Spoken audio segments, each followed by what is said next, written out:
Hi, welcome to another Expert Insights discussion.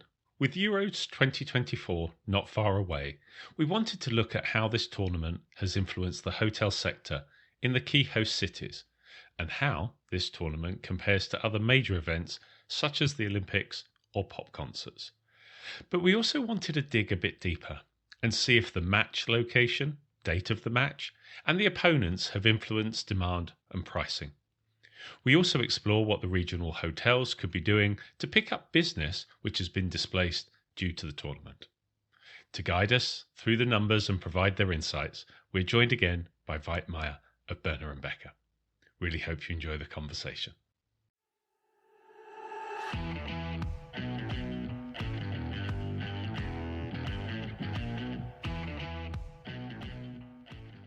Hi, Veit. Good to see you again. Always a pleasure when you join us on these conversations.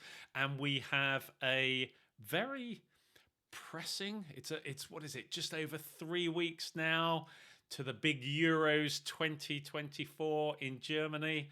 And so we thought, you are in a perfect position, sitting there as you are, with it all going on around you, for us to actually say, okay, on one side, what's the impact of it? You know, what are you seeing? And I know you've got some stats and things that you can share. But then also what we want to look at is, okay, but there's an impact of that on the hotels, but there's also other hotels that could maybe be benefiting and thinking about what could they be doing to pick up additional business that's maybe being displaced. But let's first of all then, let's start off by setting the scene. Euros 2024, broad overview. What can you tell us about what you're seeing the impact, and maybe some comparisons around an event like this that's multiple weeks as compared to, say, a one-off event? We've all heard about the Taylor Swift effect, or maybe a Champions League event. So let me throw it over to you. Give us some stats, give us some numbers here. I'll try to, but firstly, two things. First one is obviously good to be back. It's been a while. And secondly, you know, which better thing is there than speaking about football and revenue management in combination? Like it's great. And it's right? sunny where you are as well, even better. Is it? No, it's not. It's raining today, but it will turn better. It will turn better. No. Where do I start?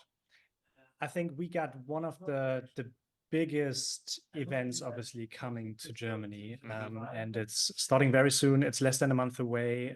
We've seen crazy movements obviously within the hotel industry specifically, in terms of pricing for the matches. But you know, just picking up on your question of how does that compare on a broader view against one-off or single events.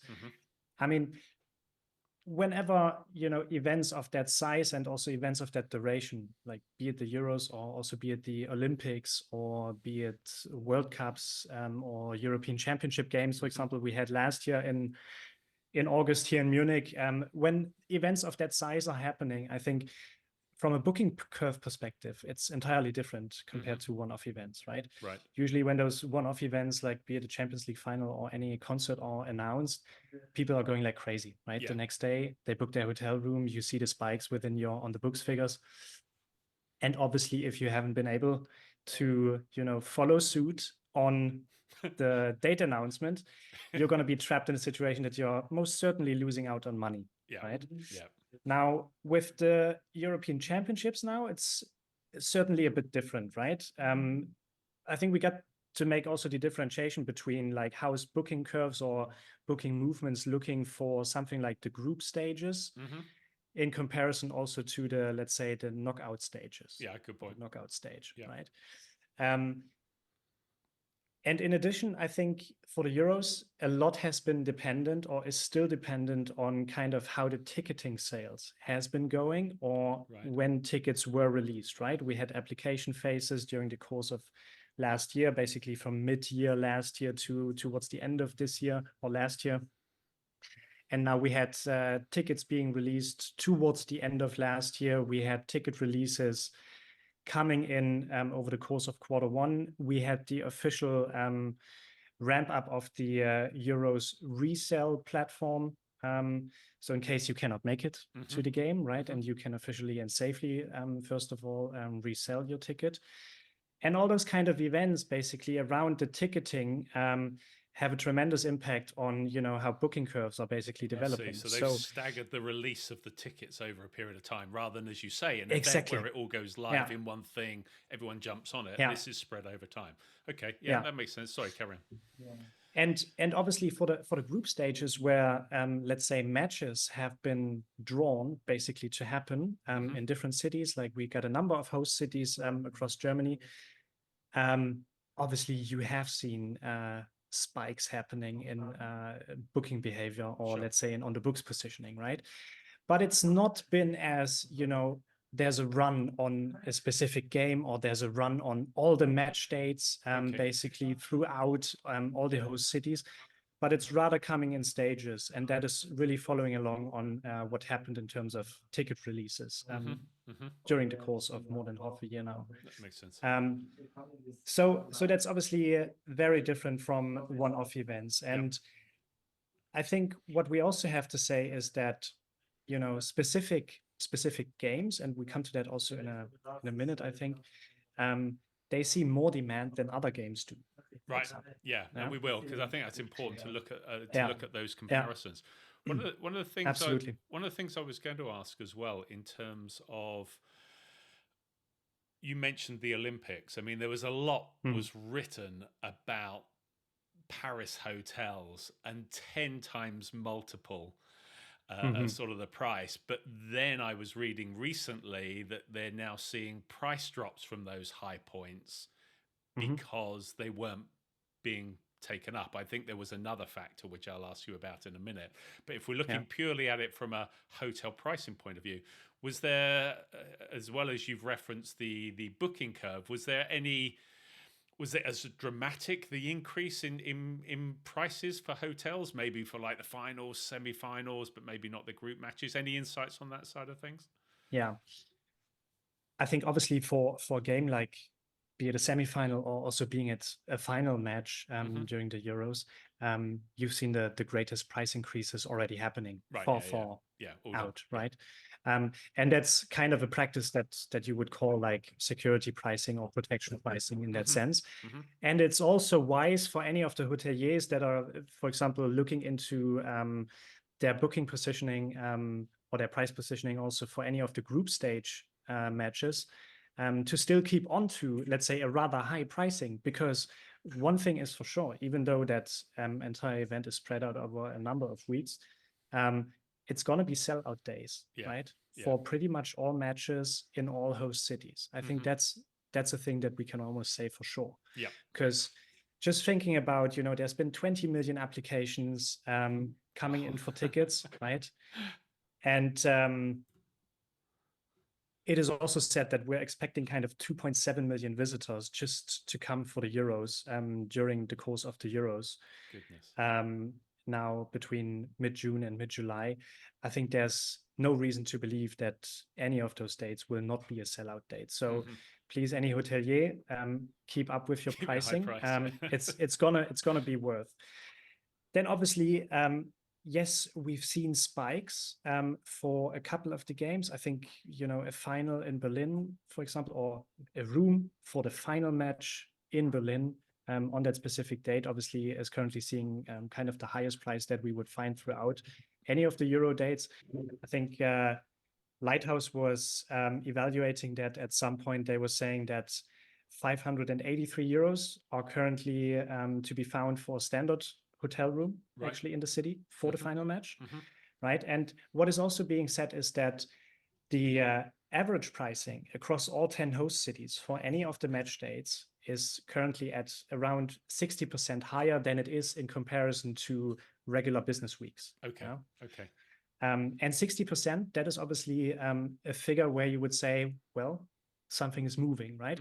But it's not moving crazily. I was going to say that's not right? That's not like Paris did with the Olympics. No. So it looks that in Germany we're not as greedy, which might be a positive, but which might also be a testament to, you know, proper revenue management practices. As you know, obviously, if you look at a perfect booking curve, you would want to have your prices raising, obviously, the closer you get to the day of arrival, right? So that's a bit of speculation, but the 60% price increase in comparison to regular weeks, that's a given. And that's what we see for hotels. However, if we're also looking at short-term rentals, I was going to which ask also about that. play Because I know that's playing kind of a big role part in that whole mix. Yeah, exactly. They don't seem to be doing that well, basically, on how much of a price premium they can actually or they are actually able to sell.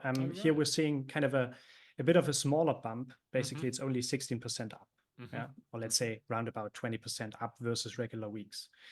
And I think that's an interesting fact, and it's also something that we're going to be picking up later on a little bit with the short-term rentals. And in any case, I think it has been so much dependent on what is happening with the ticketing, and it's also been so much dependent on how attractive specific games certainly are. And maybe, in order where you see the first couple of bookings coming in. Yeah, that makes sense. And I don't know how the ticketing was done for the Olympics, and maybe, as you say, maybe there was maybe they were all released at one go, and so there was that rush like an event, and that pushed prices up. But no idea. Interesting when you said about short-term rentals. I've heard anecdotal stories about people who have been renting in Paris that have been offered money to move out for 2 months because the owner knows that they can rent that property at a price that will not only generate greater revenue, but also offset what they are prepared to pay the person to move out. It's crazy, huh? It's absolutely ridiculous. Anyway, picking up on your last point, let's look at what you see in terms of specific game matchup. Because I guess what you've got there is, if you've got a game like Germany versus France, for instance, kind of neighbors, high profile, that could be higher demand. Those countries are fairly affluent countries, fairly strong football followers, probably the ability to pay for that level of ticket and maybe stay.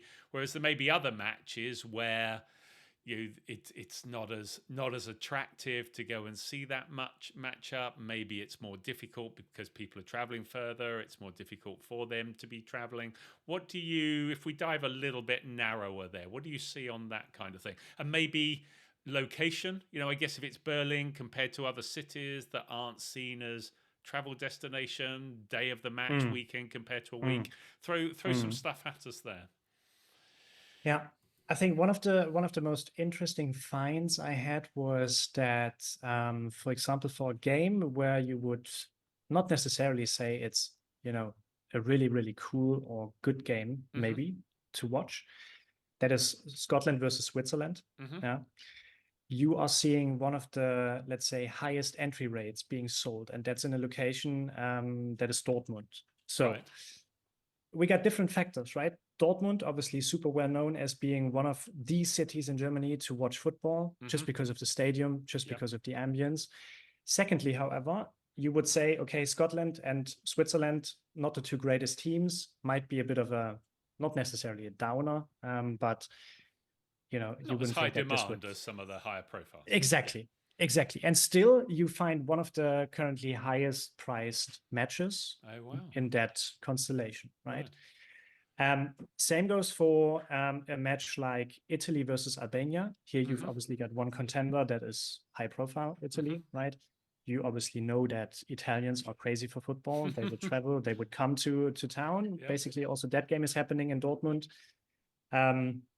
Whereas Albania, for example, you would almost say, like, also from a, disposable income perspective, in terms of what can they actually afford to, travel to another country, have a good time, spend, let's say, shitloads of money on the ticket, and then travel back at some point.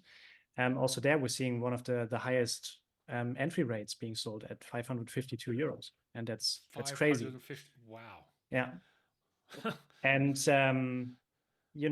on the other hand side, you have matches like even the opening match here in Munich, Germany versus Scotland, where rates are nowhere near as high.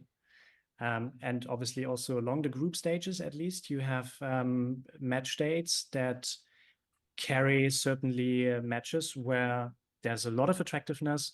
First of all, from the host cities. Secondly, also from the countries that are playing each other, where you would not see as high of a spike in terms of pricing as for those examples that I just mentioned.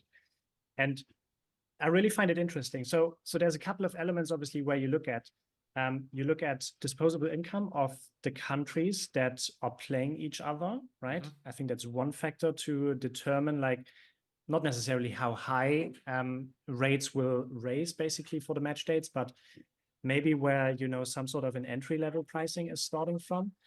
You have the attractiveness of the match itself. And then obviously you have the, let's say, attractiveness of the destination where the match is happening. So the host city itself, right? And certainly another element is the day of the match, right? I think weekend games are still certainly preferred in that sense, and could lead to prices raising higher than they would do for regular midweek matches. Yeah, I'm with you. And would I'm just thinking when you were, because those figures surprise me. This is going to sound, it's going to be the wrong thing to say and probably wind up say it, and we'll revise it. But is there a degree of complacency in some of the fans that they will go further in the competition?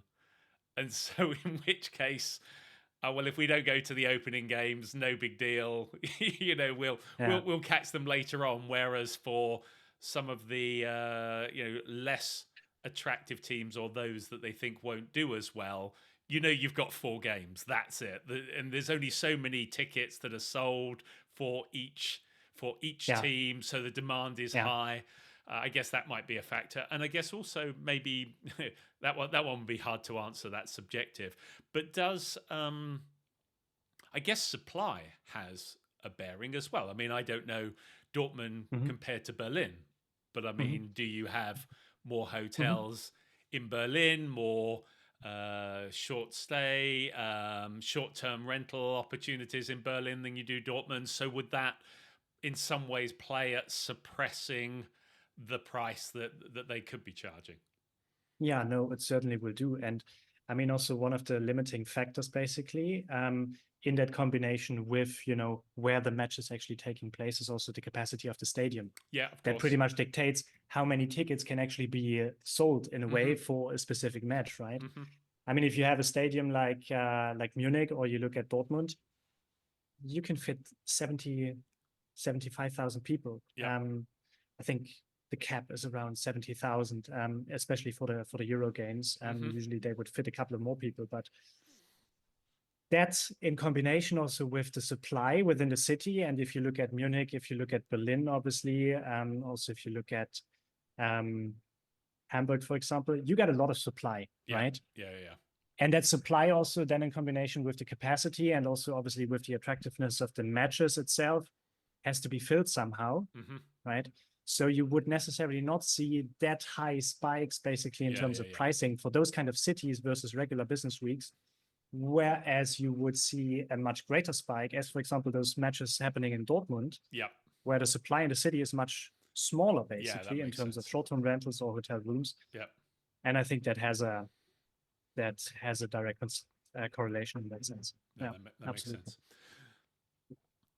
So one of the things, I mean, as you say, the Euros were announced a long time ago. The ticketing is all being released. Hotels within the city should have been responding to this for some time now. And the Euros is going on, which is great, but so is all the usual business that would have been happening. So every hotel in all of these key cities, host cities, would have been operating to a pretty reasonable capacity based on trends to date. where's that business going? Is it not happening? Are people disappearing? You know, are there opportunities here that people should be taking advantages of? Yeah. I think it's fair to say that the business that would have usually happened is not happening, but it will happen somewhere else, right? Okay. And this is where basically also the surroundings of those host cities really come into play. The second thing that we have to think about is, you know, which kind of business is going to be displaced from the host cities to somewhere else, right? And this is where we're talking market segmentation. And I would almost say, like, if you look at the distribution of games during the course of the weeks, you have a couple of midweek games, and you obviously have the weekend games happening over the course of those 4 weeks. There is an element to say, especially groups business might not be happening, especially, let's say, lengths of stay one groups business might not be happening necessarily within the host city in specific hotels, but is rather happening then, or is being requested in hotels outside of the host city. And this is also, I think, where a huge opportunity lies for those hotels being located in a little bit a regional area from those host cities, because they can position themselves entirely different and pick up a different sort of business in a much greater amount, basically, than they would usually be able to do. So looking at hotels that are a bit more outside, I think groups business is the first and foremost opportunity they have, right? Yeah, that seems natural. And secondly, if we're also thinking about, you know, those matches where probably countries are playing that have a, you know, high disposable income, that probably also come with a high willingness to pay at the end of the day, this might also be something where regional hotels can actually profit from at the end of the day. Simply by trying to position themselves a bit closer, but still with a, you know, a visible gap in terms of pricing to the hotels directly in the host city, but close to them, right? And try and pick up and compete, kind obviously, of close enough to be advantage to the hotel, but far enough to make it enticing for the traveler. Exactly. So I think most prominently, I think there's those two opportunities that regional hotels really have. And, you know, it's not to say that hotels directly within the host cities, they will not have the opportunity to accommodate, for example, group requests or anything like that. But obviously, hoteliers and also revenue managers, first and foremost, they will try and protect their inventory, because I also think that for a number of different match days, there's still a lot of demand actually to be placed in hotels. And I think every hotel does well that is still holding strong on their price positioning and not letting go just because they don't probably see a sellout happening right now. But this is to say it's going to come, but it's going to take a couple of more moments. You mentioned group business, which seems the logical bit, particularly during when those midweek games are going on as well. And I guess there's an angle to say, you know, people might have thought of cancelling that or arranging it later in the year if that's possible. But you could almost say, well, have it now, and you can kind of have your meeting and be in proximity, but not pay the inflated prices that are if you're in the city. So if the actual Euros vibe is something you wanted to be part of, but not at those high rates, I guess there's an angle there. One of the things I did think about is I could imagine not everyone, you're a football fan, I'm a football fan, but I know plenty of people that aren't, that wouldn't necessarily have thought there's a football tournament going on when they maybe booked a while ago or thought about booking. And I guess there's also a negative impact of events going on in cities, because suddenly it becomes not always the most pleasant place to be when you've got a bunch of football fans descending on. So I guess there's possibly an angle there around the weekend and the leisure business that the regions could take advantage of, where you still have that access to the city, but maybe you're far enough removed to not be impacted by it. Would that be fair? Yeah.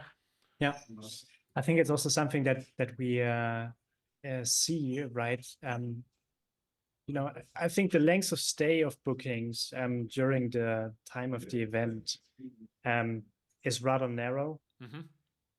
it's not as long as you would probably suspect it to be, because what are fans actually essentially coming in for? They are coming in for, you know, the day of the match itself, and then the day after they would probably fly back and go back to work if it's a midweek game, right? If it's a weekend game, I think it very much depends, or the length of stay is driven obviously also by the attractiveness of the host city. Yeah. Right. If you look at Munich, if you look at Berlin, obviously those are in a way also leisure cities. If you look at Hamburg, for example, this is locations where you can easily spend a couple of days in, and that will obviously also have an impact on lengths of stays. And secondly, also down on pricing for a length of stay booking to come. Whereas, you know, locations like Dortmund, you come in there for the game. Come in, right? See the game, go home. Yeah. And you go. And again, rightfully mentioned by you, this also has an element, obviously, of, you know, how can regional hotels basically benefit from the Euros basically happening. And especially in cities like Berlin, Munich, and so on, there's a large chance that obviously also outskirt hotels will get their share of, you know, European championship related business from a leisure perspective to happen.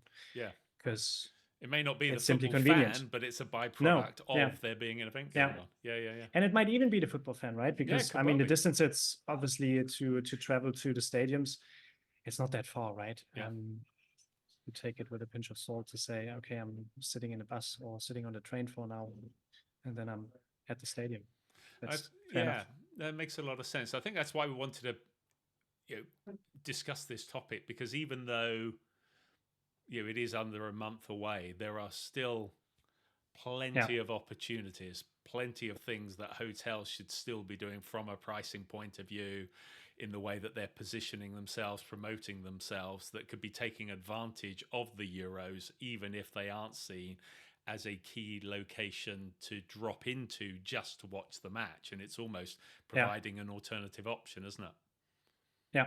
Yeah. I mean, as a regional hotel, obviously, if you want to really get your share from that, from the Euros happening, obviously you can go for a volume strategy, right? Where you say you outcompete on occupancy figures in comparison to the market, by, you know, just undercutting whatever's happening within the direct host city in terms of hotel prices or short-term rental prices.